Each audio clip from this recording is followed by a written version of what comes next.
I always thought love was something you could measure, in attention, in care, in fairness. But after my parents passed, I learned that some gifts don't come wrapped in paper or money. Some come disguised as pain. My name is Elaine Turner. I'm 66 years old, and for most of my life, I believed I was the invisible one. My sister Lorna was the golden child, the one who could do no wrong. When the will was read, she inherited everything: the house, the land, the savings. Me? Not a cent. I won't lie, I felt anger, even shame. After all those years of caring for them, I was left with nothing. But what I didn't realize then was that my parents hadn't forgotten me. They just left me something different. Something I'd only come to understand when life forced me to look deeper. Grew up in a small Pennsylvania town where everything felt simple on the surface. The kind of place where neighbors waved from their porches and folks still left pies to cool on windowsills. But even in that quiet town, the walls of our house carried a kind of tension that I learned to recognize before I even knew what the word meant. I was the oldest daughter, Elaine, and that alone seemed to decide everything about who I'd become. My parents had two of us, me and my younger sister, Lorna. From as early as I can remember, my parents looked at her like she was made of sunshine. Lorna had these big blue eyes, a perfect laugh, and a way of making every room feel lighter when she walked in. People adored her. Teachers, neighbors, even the mailman. They all called her a charmer. And she was. But behind that charm, there was a balance that had to be kept, though no one said it out loud. For every bit of grace and laughter she brought into the world, someone had to make sure things actually got done, that someone was me. My mother used to say, "Elaine, you're such a good helper." It was meant as a compliment, I think. But it became my title. The helper, the one who kept the kitchen clean, the laundry folded, the house quiet when Daddy was in one of his moods. Lorna would sit at the piano and play pretty tunes while I swept the floors. She'd go to birthday parties and dances while I stayed home to wash the dishes that never seemed to stop piling up. I didn't resent it. Not at first. When you grow up in a family where love feels conditional, you start to accept whatever scraps you're given. My parents didn't mean to make me feel small. I think they just didn't see me the way they saw her. Lorna sparkled. I steadied things. As we got older, the difference only grew clearer. My father, a quiet man who rarely smiled unless Lorna was in the room, would tell her, "You've got your mother's looks. Sweetheart, you'll go far." To me, he'd say, "You've got a good head on your shoulders, Elaine. You'll keep the family together someday." I used to nod like that was something to be proud of, but the older I got, the more I realized what it really meant. I wasn't the one they wanted to see shine. I was the one they expected to hold the light for someone else. When Lorna went off to college, my parents threw a little gathering. The house was full of laughter, music, and family friends. I stood by the punch bowl, smiling, serving refills while everyone talked about her bright future. Not one person asked me how I was doing. I'd just started working part-time at the local library, saving every dollar to help my parents with bills. But no one mentioned that. No one noticed. After everyone left that night, I remember washing the dishes while my mother hummed a tune, still smiling about Lorna's acceptance letter. "You must be proud of her," she said. And I truly was. But there was a lump in my throat I couldn't swallow down. For the first time, I realized that pride and pain can live in the same heart. Years rolled on. Lorna married young, a man from a well-off family. They lived in the city, hosted dinner parties, took vacations. I stayed behind. When my father's health started to fail, it was just understood that I'd move back home to help. Nobody asked. Nobody offered to share the load. My mother would say, "You're so good with him, Elaine. He listens to you." But some nights, when I'd finally crawl into bed after another long day of helping him breathe through coughing fits, I'd think to myself, "Who's here for me?" I didn't ask for help, though. I never did. Maybe that's what they counted on. Maybe that's how it always worked. I remember one particular evening. The house smelled faintly of the chamomile tea I made for him. The lamp beside his bed cast a soft golden light over his face. He was weaker by then, his words slower, but his eyes were still sharp. He looked at me for a long moment, and I thought maybe he was about to say something kind, something I'd remember forever. But instead he said, "Promise me you'll look after your sister." That sentence, it cut through me like a blade. Not because it was cruel, but because it was exactly what I'd expected. Even in that moment, after all the care, all the sacrifice, I was still the helper. I was still someone else's keeper. I nodded quietly, because that's what I always did. But something inside me shifted that night. It was small, almost imperceptible, like a single hairline crack in glass. When he passed, I handled the arrangements. My mother couldn't bring herself to go through his things, so I did it. I folded his shirts, boxed up his old records, kept a few things that reminded me of the rare times he'd smiled at me. A fountain pen, his reading glasses. Lorna came down for the funeral, wearing a black dress that probably cost more than my car.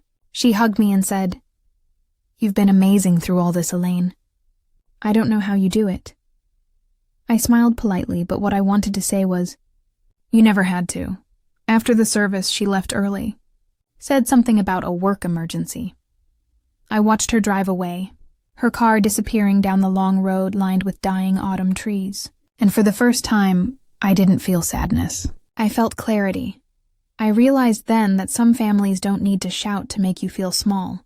They just build you into the walls, invisible, expected, and forgotten. The years that followed were quiet. My mother grew frail, and I stayed, caring for her too, because that's who I was. Every morning I made her oatmeal, turned on her favorite radio station, and sat with her as she talked about Lorna's new house, her travels, her grandchildren. I nodded, smiled, and poured more tea. One evening, while brushing my mother's hair, she sighed and said, "Lorna called today. She's worried about your health. She says you work too much." I laughed softly, a tired sound that surprised even me. "That's kind of her," I said, but in my heart I knew Lorna didn't mean it that way. She didn't really know how I was. None of them did. As I tucked my mother in that night, she grabbed my hand and whispered, "You were always the strong one." It should have felt like comfort, but it didn't.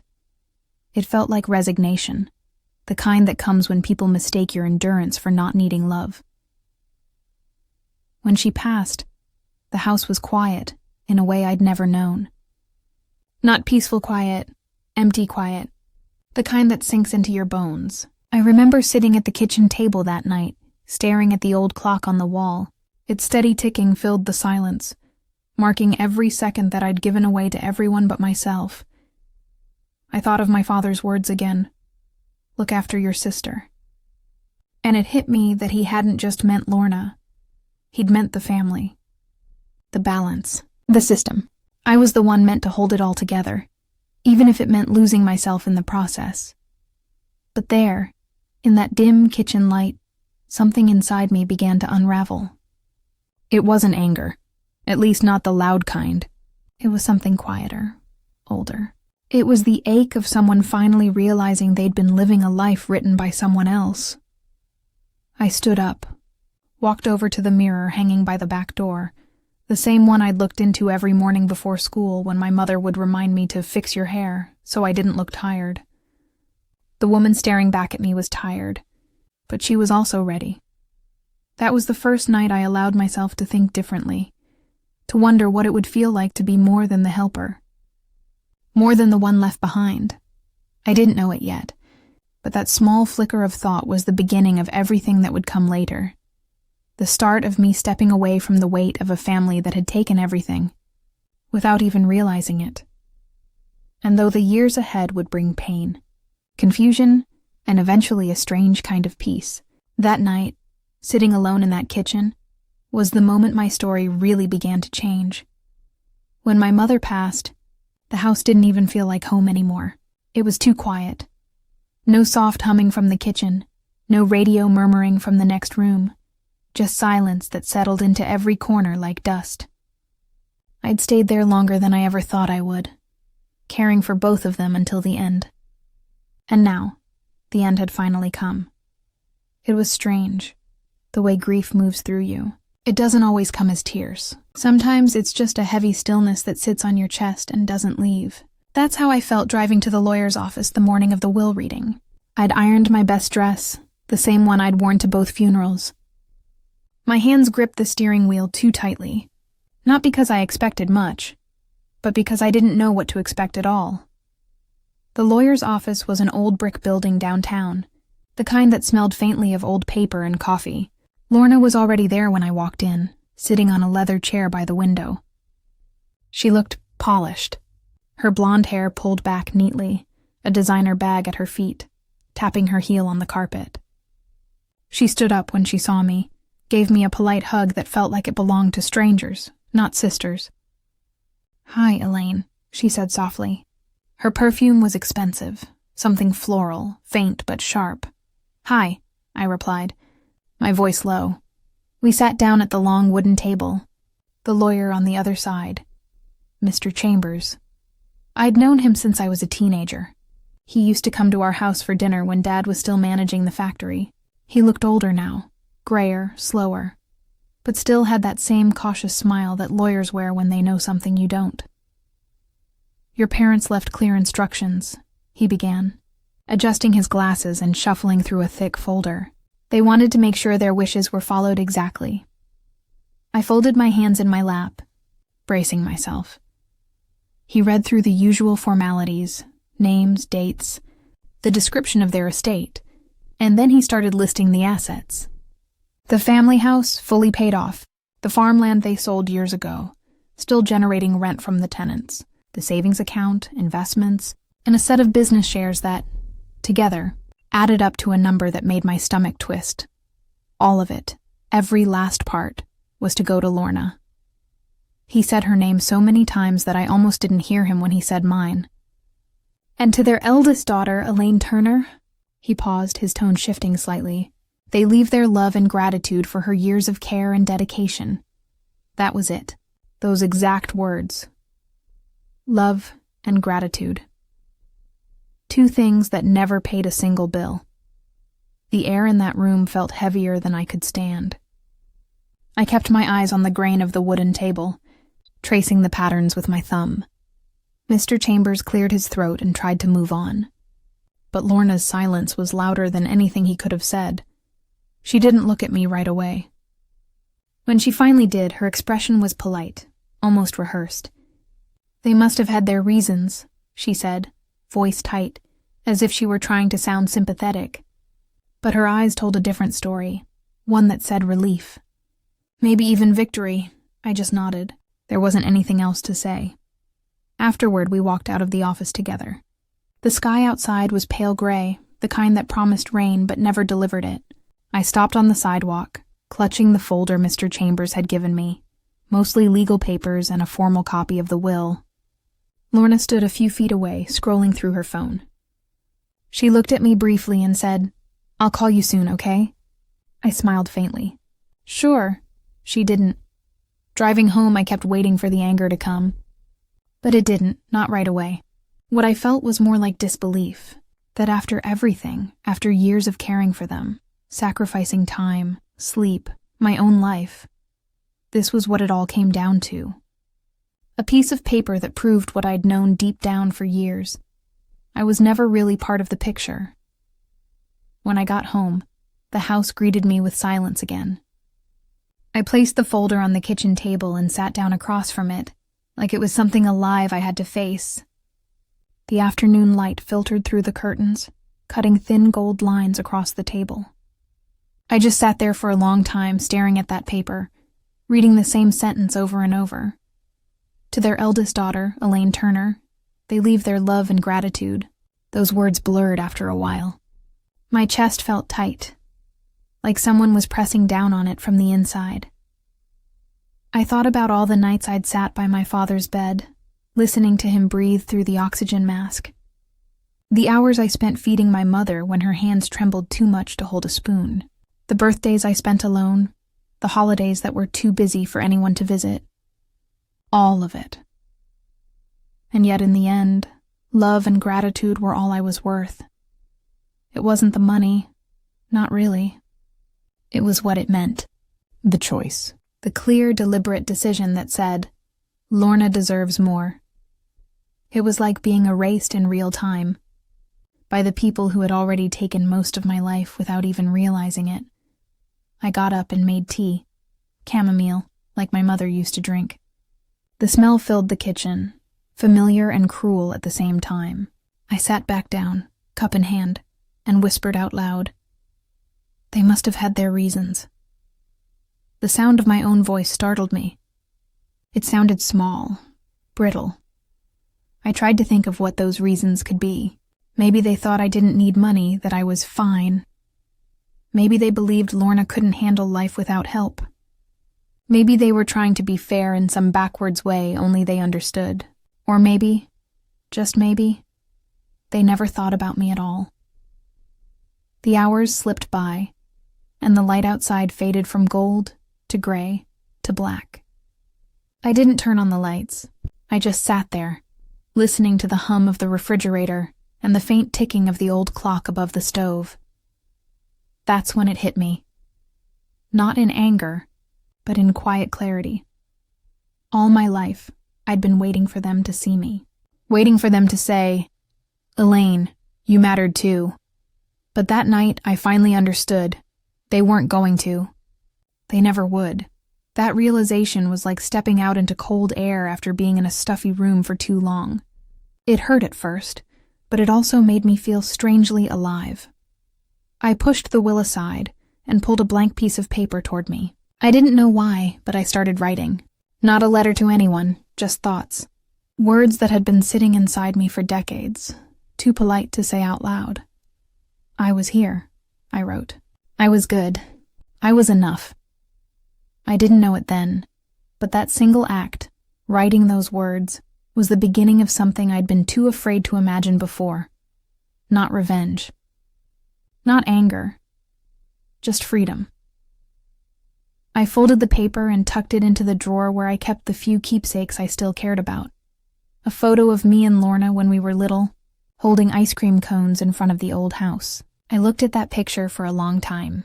We were maybe 7 and 10, both smiling. Back then, things hadn't been so uneven yet. Before I went to bed that night, I stood by the window and looked out at the dark street. Somewhere far away, I imagined Lorna celebrating. Maybe with champagne, maybe with people congratulating her for her blessing. And for the first time, I didn't feel envy. I didn't even feel angry. I just felt done. Done waiting for fairness. Done waiting to be seen. That was the night I made a quiet promise to myself. If my parents couldn't give me something to hold on to, I would find something of my own. What that would be, I didn't know yet. But I knew one thing for sure. I would never let their choices define what I deserved again. And though the next few months would test that promise in ways I couldn't yet imagine, that night, alone at my kitchen table, with a cup of cold tea and a broken will, was where my new life quietly began. When the world around me grew louder with Lorna's new life, snaps of sunlit pools, before and after shots of renovated rooms, captions about new beginnings and finally free, my days did the opposite. They narrowed down to small certain things. A morning piano lesson with a boy who still missed his mom at school concerts. Shelving returns at the library. Borrowing a casserole dish to a neighbor who'd just lost her husband. My cottage felt less like a retreat and more like a place where the ordinary parts of me could breathe. At first, I carried the will like a bruise. Every time someone asked you, "How are you holding up?" I swallowed the answer that wanted to come out, bitter, stunned, and offered something softer instead. I'm okay, I'd say, because sometimes that's the truest thing you can say aloud. The whispers, if there were any, settled around the edges of my days like dust motes in the sunlight. Neighbors waved from a distance, faces polite, voices careful. It stung, and then it didn't. A strange thing happens when you stop looking for approval the hurt loses its teeth. I remember the exact afternoon the letter arrived because the sky had that thin, late spring blue that looks like a photograph. I'd been pruning the roses out back. Nothing fancy, just taking off the dead tips so the new growth could breathe, when I heard the mailbox creak. There was something almost ceremonial about getting mail in a hand-addressed envelope now. Bills and catalogs come in familiar machine-printed fonts. This was my father's handwriting, the way it used to look on the little notes he'd tuck into my lunchbox when I was little. Slanted, steady. A small loop on the G, to be opened when the noise fades, was written on the front in his hand. I stood there with the pruning shears in one hand and the envelope in the other, and felt, for a moment, like a child again, waiting for a story to begin. The noise, Lorna's posts, the pundits of the town, the rustle of my own private disappointment, had been fading. It had been a slow dimming, not a snap. Months of quiet work, of laughter at the library over picture books with a group of toddlers, of evenings at the piano with students who showed up soaked with homework and earnestness, had eroded the clang of outrage into something softer. I carried the envelope inside like it might shatter. I made tea. Chamomile became my companion these days. Something about it steadied my hands and let me sit with whatever came without being hurried. I sat at the little table by the kitchen window, where the light hits in the afternoons, and slit the envelope open with a butter knife, because I liked the knife's slow sound against the paper. The letter unfolded like a small map, and I could smell faintly the old cologne my father used to wear, leather and earth, though I knew that was just memory. His handwriting filled the page, careful and clear. My dear Elaine, if you are reading this, the noise has finally begun to fade, and perhaps you are sitting with a cup of tea, much like the one you always gave me when the weather turned cool. I have kissed you goodbye in so many quiet ways, without meaning to be silent. But the truth is I have not known how to speak to you in a way that matters. For that I am sorry. I read the words twice before I let his voice, the one that used to read me chapters of Uncle Tom's Cabin in the evenings, thread through them in my head.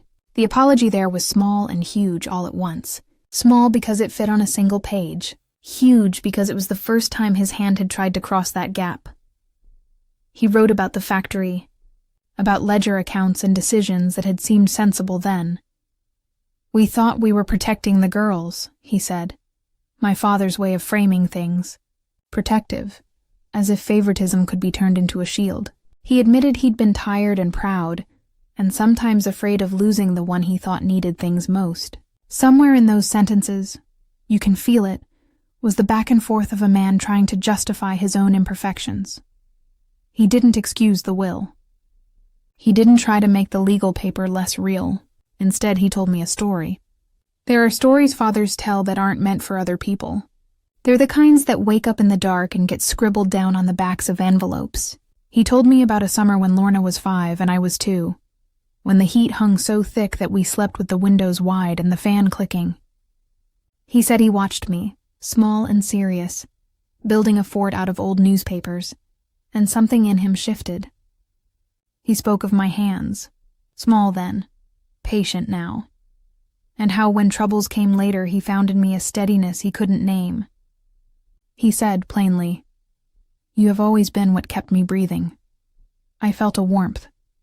I'd been waiting for something like that my whole life, a recognition that wouldn't demand I perform or shrink. But then his letter took a turn, the sort that stops your heart for the space of a breath. "There are things I could not fix," he wrote. "I carried my own mistakes like rocks in my pockets and put them into deeds instead of apologies. When your mother and I sat down to write a will, we tried, clumsily, to undo what life had done. We failed in some ways. You are owed explanations I never gave, and for that I beg your forgiveness." He told me, too, not of money. There was no contrition heavy with cash, but of a place. "There's a small parcel of land at the edge of the lake," he wrote. "It is nothing like the house in town. It will not make you rich. It is a patch of earth where the wind comes clean. I asked your grandmother to sign it in your name years ago. She liked your hands. She said you would know what to do with a quiet thing." His loops tightened on the last sentences. as if he had to hold himself together to get them out. At the bottom, in a different ink and a smaller scrawl, he added, "If you want, there's a key in the second drawer of the old desk in the study. The desk is at the house until Lorna decides what to do with it.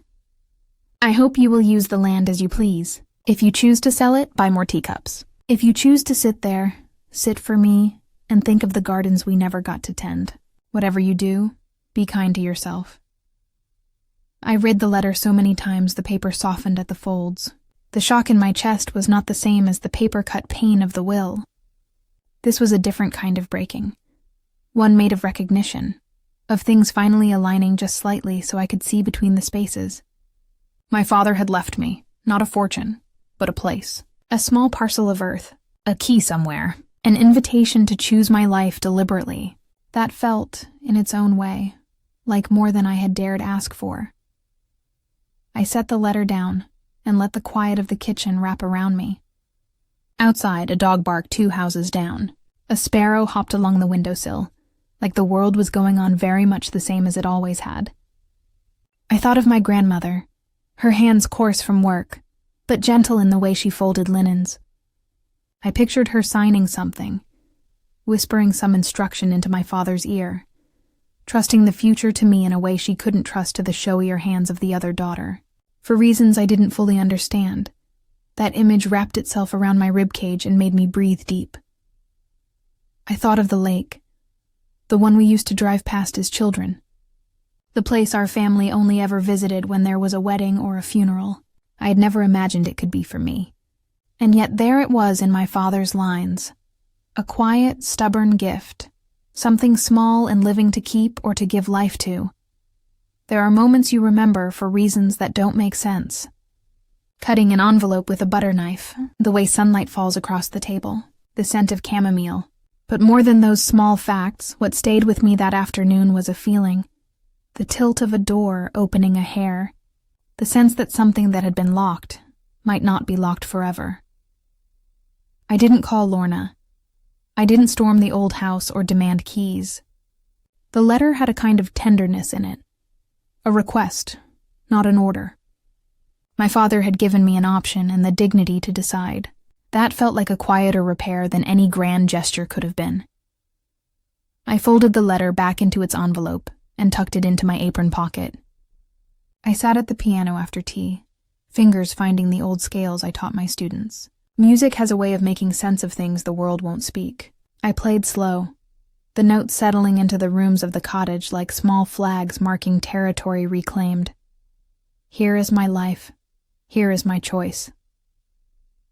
Outside, the afternoon leaned toward evening. The roses I had pruned earlier were already thinking about new buds. I thought of the land at the edge of the lake and the key somewhere in a desk drawer, and I felt, for the first time since the will, an eagerness that had nothing to do with proving anything to anyone. It was simply about being given room to be myself.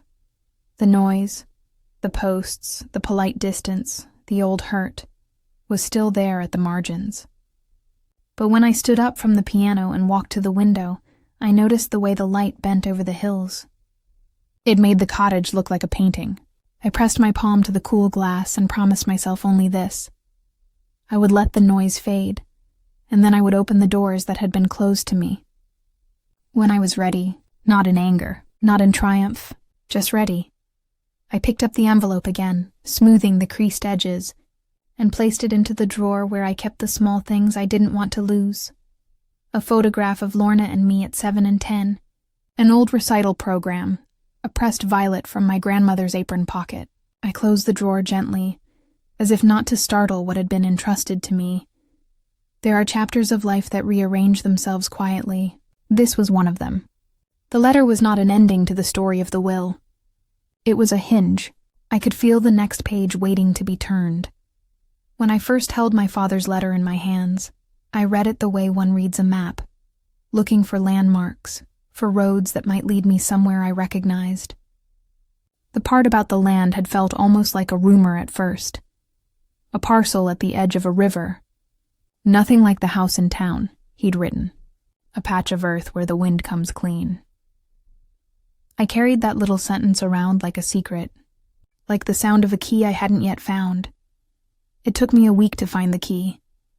It sat in the old desk's second drawer under a stack of yellowed receipts and a photograph of my parents on their wedding day.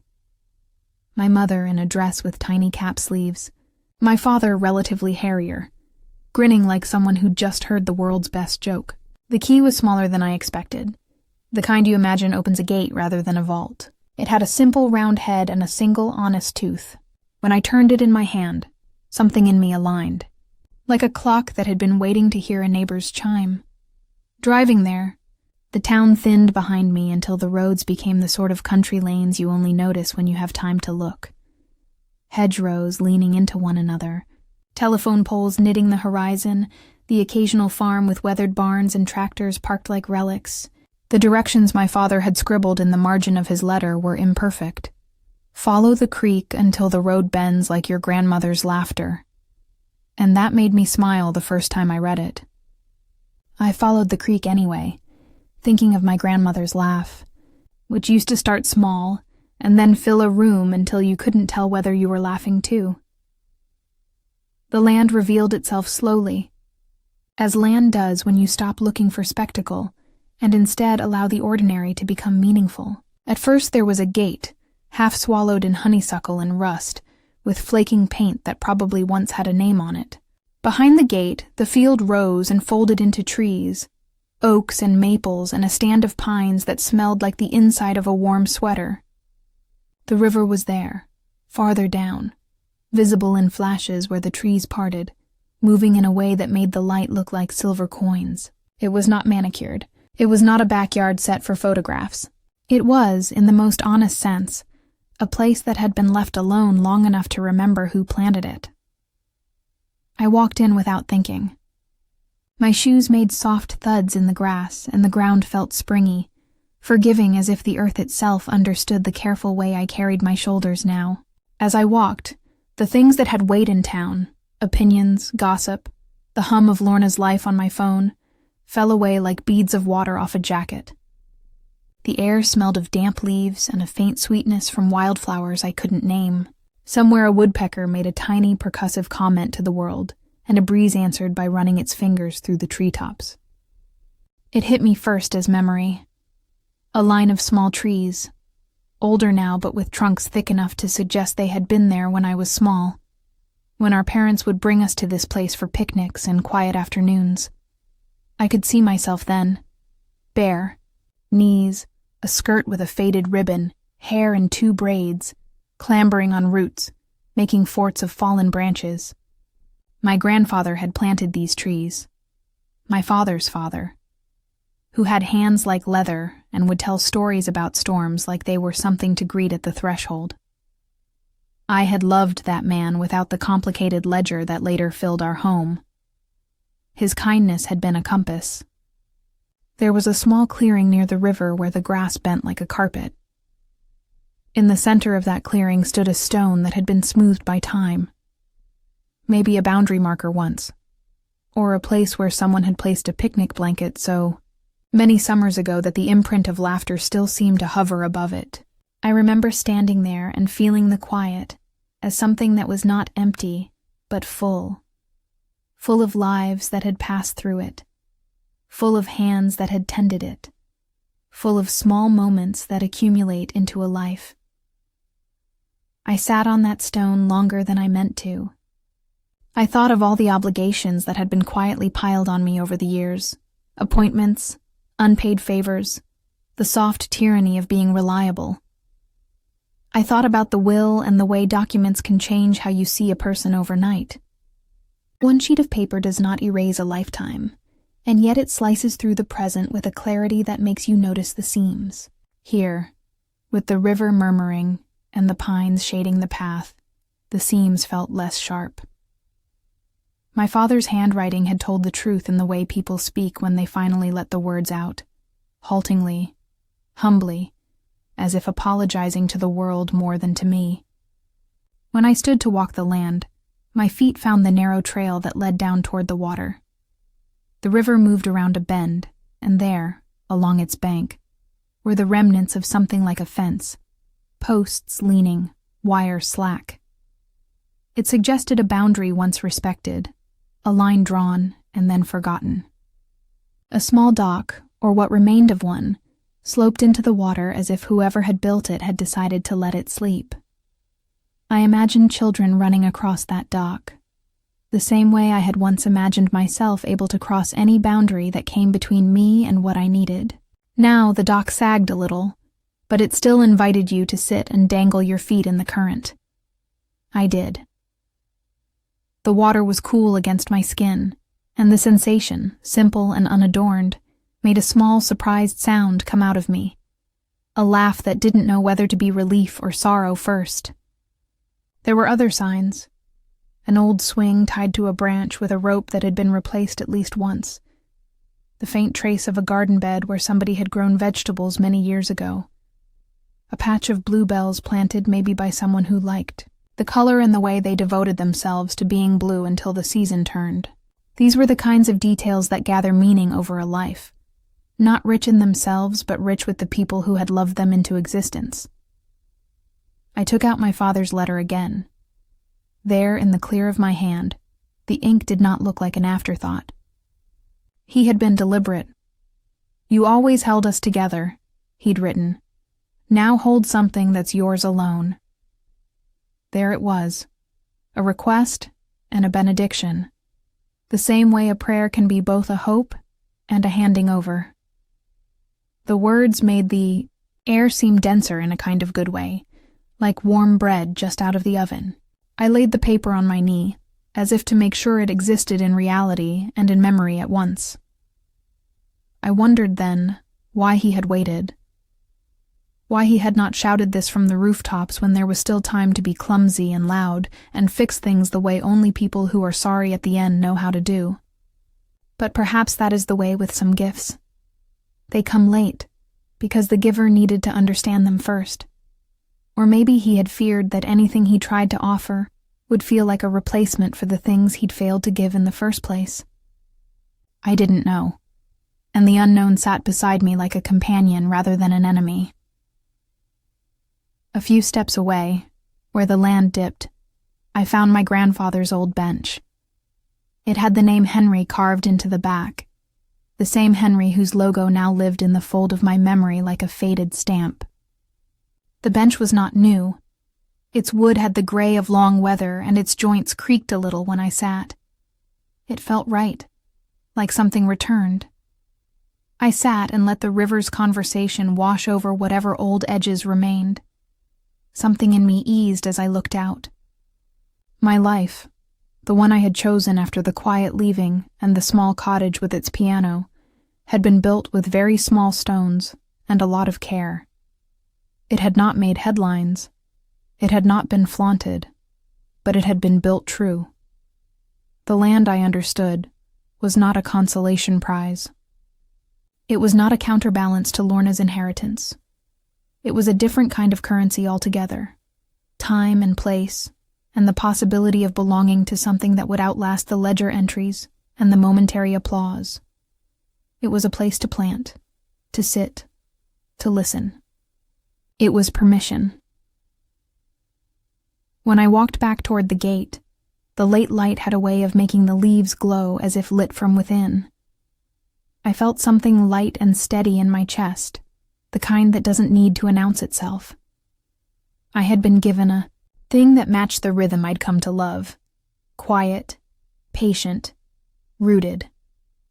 My father's handwriting, stubbornly imperfect, had trusted me with it. That trust felt like a hand on my shoulder, not demanding but steadying. The drive home was soft. I stopped for a sandwich in a town diner and found myself telling the waitress, without intending to, about a dock that sagged into a river and a bench with a name. She smiled the way people do when a story lands in their lap like a small gift. I didn't tell Lorna then, and I didn't tell anyone else. It felt private, like a secret kept in a pocket. I wanted to consider it before the rest of the world rearranged itself around the new fact. At home, I put the key, now warm from the day, into the drawer where the letter lived.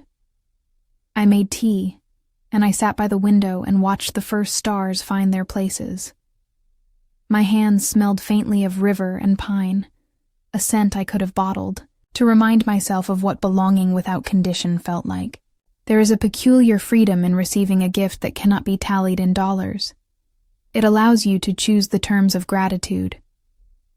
I sat with my father's last line on my tongue, tasting it like something honest. Now hold something that's yours alone. I like the sound of the word hold. Not possess, not collect, but hold. A word that implies care and steadiness and the refusal to let go too quickly. I thought about the trees my grandfather planted and the small hands that had once climbed their roots. I imagined, in a practical sort of way, a path mowed through the grass, a small bench refinished, perhaps a tiny plot where visitors could plant small, brave things. There was no rush. The land had waited a long time to be noticed again. I had waited a long time to be seen in ways that felt like recognition rather than performance. The fact that both had arrived in their own slow season felt right to me. It felt like the shape of the life I had made. Deliberate, small, kind. As night settled, I turned the letter over in my hands once more, and then slid it back into its envelope. I didn't write anything by way of response. Words can be heavy in the wrong way, and sometimes mercy is not a flurry of ink but a quiet decision. I brewed another cup of tea and sat at the piano because some stories ask to be answered with music rather than with speech. I played a tune I learned as a child, one my grandfather liked, and let the notes travel through the rooms. The hidden gift was not a tidy redemption. It was a place and an invitation and a memory stitched into the landscape. It was where roots met water and where in time I might plant new roots of my own. I went to sleep that night with the sound of the river in my head and a small, steady hope that the next step would be chosen with care. I didn't start with a plan. I started with a memory. The day after I found the riverland, I went back with a notebook and a thermos of coffee, sat on that same bench, and just watched the light move across the grass. There was something about that place, the way the air hummed with quiet life, that made it impossible to leave it untouched. I didn't see it as an inheritance or a prize. It felt more like something waiting for purpose. At first, I just cleaned. I brought trash bags, gloves, and a rake that had seen better days. I cleared the fallen branches, pulled weeds by the fence line, and trimmed the grass until the path to the river felt walkable again. The earth was soft under my boots, and the smell, that clean, wet smell of soil, reminded me of simpler times, before the noise, before the comparisons, before I'd learned that love could come with a ledger. After a few weekends of quiet work, I decided to plant something. Not for profit, not for show. Just to see life return to a place that had been forgotten, much like I had been once. I started small, a few rose bushes, some herbs I could manage on my own. The first to notice was my neighbor, June. She was a retired nurse, a few years older than me, with the kind of straightforward kindness that shows up with cookies instead of questions. "You've got a lovely patch down there," she said one morning when I ran into her at the farmer's market. "I heard it used to be part of your family's old property." I smiled shyly. It was. My father left it to me. "Well," she said, tapping the side of her tote bag, "if you ever need hands, mine aren't what they used to be, but they still work." That's how it started. June showed up the next Saturday with a trowel and a pack of marigold seeds. Her laugh carried easily across the field. A few days later, her friend Barbara came. Then came the retirees from the church down the road. And before long, the place wasn't just mine anymore. We built what we called the garden at Hollow Creek. At first, it was just a patch of flowers and some vegetables, tomatoes, cucumbers, mint that grew a little too wild. Then someone suggested benches, and another brought a picnic table they'd refinished. It was all secondhand and uneven, but it looked real. It looked lived in. One afternoon, I stood under the same oak tree my grandfather had planted decades ago, watching two men from town hammer a wooden sign into the ground. It read, in careful letters burned into the wood, Elaine's Garden. I didn't ask for the name. I didn't even know they were making it. When they unveiled it, I didn't know what to say. I just laughed softly and said, well, I guess it's official now. That moment, seeing my name tied to something that grew instead of something that broke, it felt like the truest kind of inheritance. Not of money or property, but of peace. As the months passed, the garden took on a life of its own. People started showing up without needing an invitation. Some brought seeds.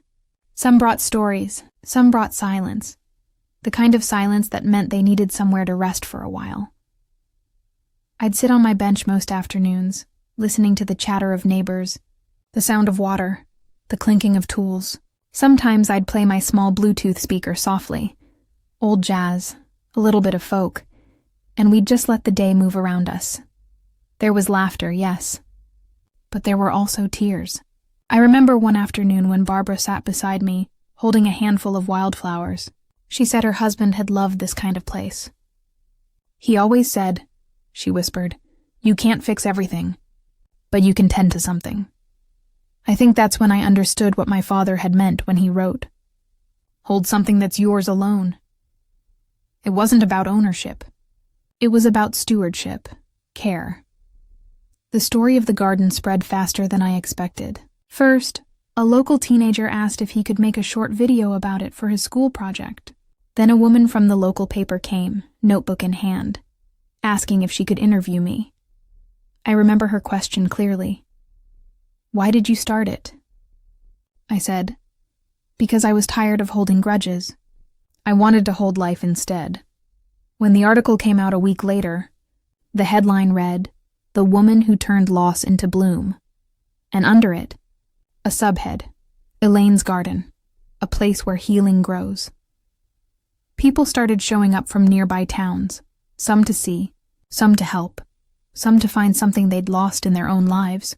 It was humbling. Sometimes I'd walk through the rows and catch snippets of conversation. Someone sharing a recipe, someone asking how to prune basil, someone saying, I needed this today.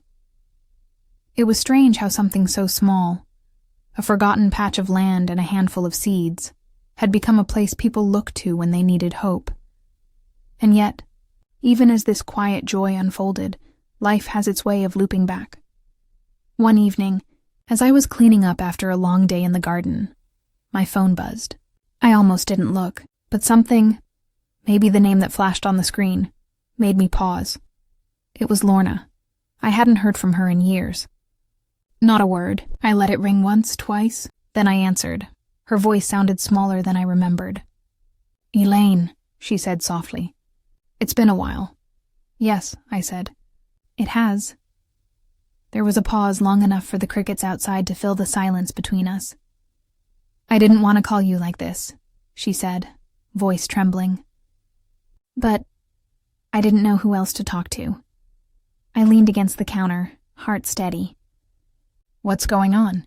Her words came out uneven like stones rolling downhill. The business her husband had built had gone under. They'd lost most of their money. The house was being sold. She sounded lost, not angry, not defensive, just hollow. For years I had imagined what this call would feel like.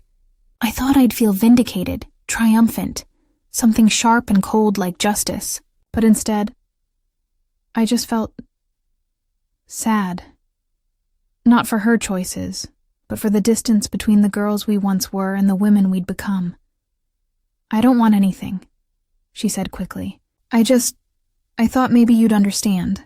I closed my eyes. I do, I said gently. I really do. She started to cry then. Not loud, but the kind of tears that come when someone's been holding their breath too long. Lorna, I said quietly. You'll find your way through this. You always do. We talked for a few more minutes. I told her about the garden, not to impress her, but because it was the truest part of my life now. I said, it's peaceful here. You'd like it. She laughed through her tears. You always did like simple things. I still do, I replied. When we hung up, I stood there in the kitchen, the phone still warm in my hand. I felt neither anger nor pity, just peace. The kind of peace that doesn't need to announce itself. Outside, the sky had turned that deep blue that comes just before night. I walked out to the porch and looked toward the fields. The moon was rising, silver over the tops of the trees. Somewhere out there, under the same moon, my sister was probably doing the same thing, looking up, wondering how the world had turned so quietly against her. But I didn't feel the urge to reach out again. Not yet, maybe not ever, because I realized something. I didn't need to win anymore. I had already won, not through money or inheritance or anyone else's validation, but through the life I had built with my own 2 hands. Through a place that grew things instead of grudges. Through laughter shared under trees my grandfather had planted, and stories traded over garden beds and wildflowers. My father's gift had been more than land. It had been freedom, the freedom to define worth on my own terms. And as the garden continued to grow, as people came and went, planting pieces of themselves into the soil, I understood that some legacies don't shine, they root. They hold the earth quietly and remind it to keep blooming, no matter who's watching.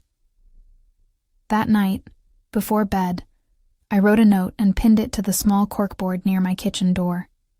It said, "Some things die, some things bloom. The trick is knowing which one you are." I smiled when I read it back. Then I turned off the lights, the smell of soil still faint on my hands, and went to sleep feeling finally whole. The day Lorna finally came to the garden, I was tying the last ribbon on a small trellis we'd built for the climbing roses. The sunlight was gentle, the kind that makes everything look softer and somehow kinder than it had the day before. I'd learned to notice light the way other people notice weather. It tells you what the moment wants to be. When she walked up the path, she looked smaller than the photographs I'd seen online years ago. Not because she'd changed much, but because the armor she wore in public had been taken away. There was no designer coat, no carefully curated smile. She carried nothing but a small duffel, and the kind of tired that's older than you are.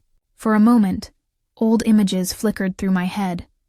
The 2 of us under the big maple tree, making up secret handshakes. Lorna dancing on the porch, hair wild with summer wind. Me steadying her when she scraped a knee. Life, I thought, had folded and unfolded both of us in ways neither of us had expected. She stopped a few feet from the bench and looked at the rows of sunflowers, the neat beds of herbs, the little sign someone had made and nailed to its post. Elaine's garden. For a long second she simply stood there, taking it in like a person who has wandered into a foreign country and is listening for a language she used to know. When she sat down beside me, I poured tea into 2 chipped mugs, chamomile, because she used to steal the best from my bag when we were kids. We didn't speak at first. The garden said the things we hadn't practiced saying. A robin hopped along the fence. A neighbor's laugh carried from down the lane. A breeze moved the lavender, and the scent filled the space between us. Finally, she said, "They gave you everything, didn't they?" Her voice was small. It wasn't accusatory so much as bewildered, like a person reading the fine print of her own life. I folded my hands around the warm mug and smiled, not because the question was easy, but because it was honest. "No," I said. "They gave us both what we asked for." She blinked. "What I asked for was money. It's all I thought I wanted." "And what I asked for," I said, looking out over the rows of rosemary and thyme, "was to belong to something that didn't expect anything from me but care." She let out a breath that might have been a laugh if it hadn't been so soft. "You always do know how to put things," she said. Even now, we sat together while the sun slid lower, and in that quiet she told me what had actually happened. The investments that had once seemed so steady had collapsed. Loans had been called in, and the house, the grand house she'd renovated, had been sold off in pieces. Her voice grew steadier as she spoke, as though naming the facts untangled the shame she felt. It was plain and human and free of the performance she'd used to hide behind. When she finished, she reached for my hand. "I'm sorry," she said. "For everything. For the way I lived. For the way I ignored you. I thought I was protecting something. I was protecting an image, mostly."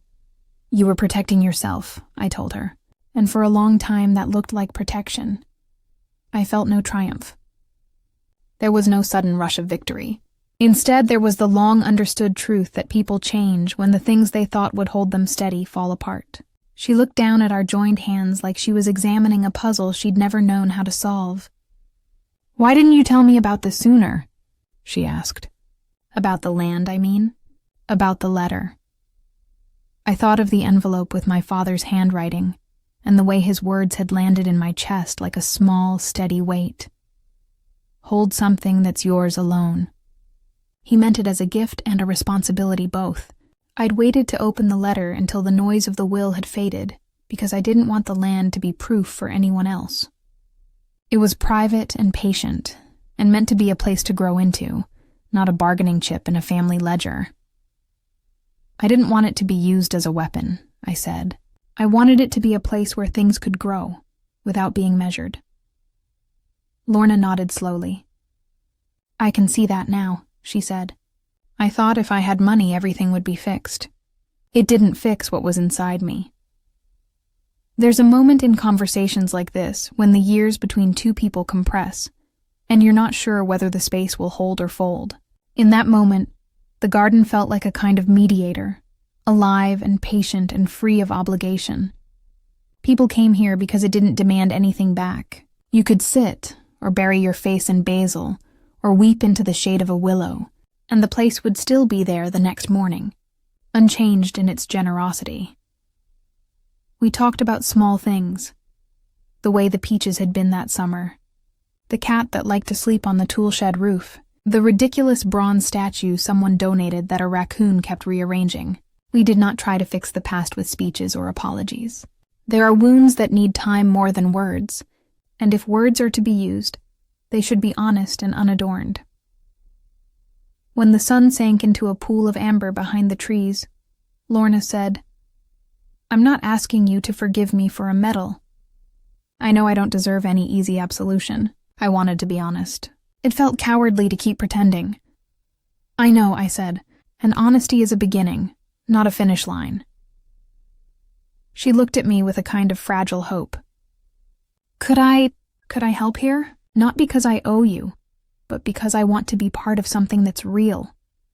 Her offer was simple, and it felt like a bridge. "You're welcome whenever you want," I told her. "We have work and stories and too many seeds and not enough patience for perfection. That's part of the joy." Over the weeks that followed, she came often. Not every day, not like she used to show up with flower bouquets and staged gratitude, but steady. She learned how to prune the roses without making them cry, how to tie the tomato vines so they didn't sag, how to listen without fixing. We had tea on the bench, and sometimes sat in companionable silence as the sky moved through its late afternoon colors. The town noticed, of course. People who used to gossip about family affairs started showing up to volunteer. The local paper ran a follow-up story about the garden and tucked in an aside. A place where two sisters found a way back to each other. People smiled and called it restoration. I preferred the word tending. What surprised me most was not how Lorna changed, but how I changed. I had thought that my peace was a final destination, a place of rest that could be claimed and parked like a badge. But peace is not a parking spot. It is a practice. It is choosing, every morning, to step outside and pull a weed, or to sit and let someone else speak. It is tending to the tender parts of life, without asking for rewards. People asked me sometimes whether I regretted the years of quiet endurance, whether I wished my choices had been louder or angrier. I would think of the first clumsy rose I'd planted, the way its petals had caught sunlight like a small reward, and shake my head. Regret is easy when you measure your life by other people's standards. I had learned to measure it by growth, by whether the next year bore fruit for someone else. As autumn crept in and the garden changed its dress, Lorna and I walked the path together, collecting the last of the beans and laughing at a memory only we seemed to remember the same way. We spoke of small, practical things. A bench that needed refinishing, a young neighbor who wanted to volunteer, an upcoming community dinner where we'd give away the harvest. Sometimes at dusk, when the pond reflected the sky like a dark mirror and the crickets rose into song, I would stand alone for a while and just listen. There is a particular kind of silence in a garden that's been loved. A silence that carries the residue of all the voices that have spoken there, the small, ordinary joys. It is not empty. It is full and tender and steady. My father's handwriting had said, "You always held us together. Now hold something that's yours alone." I had thought, in the first long months after the will, that holding something alone would be a lonely thing. But what I discovered was that holding something for yourself is often the only way to offer it to others without strings attached. When the first long winter came, we covered the beds, fed the soil, and planned for next spring. Lorna came by with a thermos of coffee and a wobbly little birdhouse she'd painted in bright, reckless colors. She left it hanging on the eaves, and the birds, bless them, moved in like they'd understood the invitation. If you ask me now whether I felt vindicated at the end, I would tell you that vindication is small and noisy.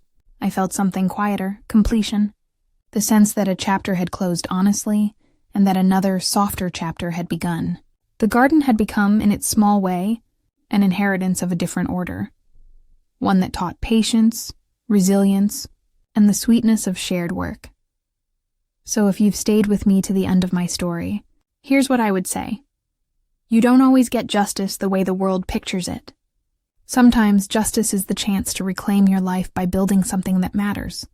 No applause required.